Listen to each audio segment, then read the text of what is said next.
Si tout cela s'est passé il y a plus de 70 ans, pourquoi parle-t-on encore de la collaboration en Belgique aujourd'hui? Eh bien, lors des périodes de crise communautaire, les hommes politiques de l'une ou l'autre communauté mobilisent souvent l'histoire de la Seconde Guerre mondiale pour discréditer leur adversaire. Au fil du temps et des différentes crises politiques, la collaboration et la répression sont en effet devenues des pommes de discorde entre les communautés.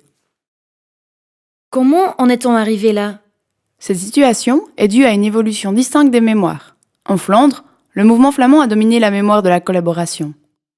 Il a largement valorisé la dimension nationaliste de la collaboration. C'était pour la Flandre. Il minimalise l'aspect antidémocratique et fasciste de cette collaboration. Sur base de ce discours, ils se présentent comme victimes. Lors de la répression, ils ont été victimes de l'État belge qui a voulu discréditer le mouvement flamand. Ce discours est repris par le mouvement flamand et le monde catholique qui réclame réparation et multiplie les demandes d'amnistie. Cette victimisation revient dans le discours électoral des partis nationalistes flamands. En Wallonie, la collaboration est plutôt un sujet tabou. On marginalise le phénomène et on préfère s'auto-représenter comme foyer de la résistance. Cependant, dans certains milieux, notamment d'extrême droite, il existe une certaine fascination pour la figure de Léon Degrelle. Et dans les cantons de l'Est, comment considère-t-on aujourd'hui l'annexion allemande? Les habitants des cantons de l'Est ont développé un discours de double victimisation.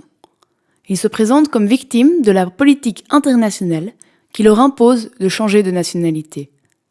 Allemande avant 1919, ensuite belge, à nouveau allemand en 1940, et finalement belge à la fin de la guerre.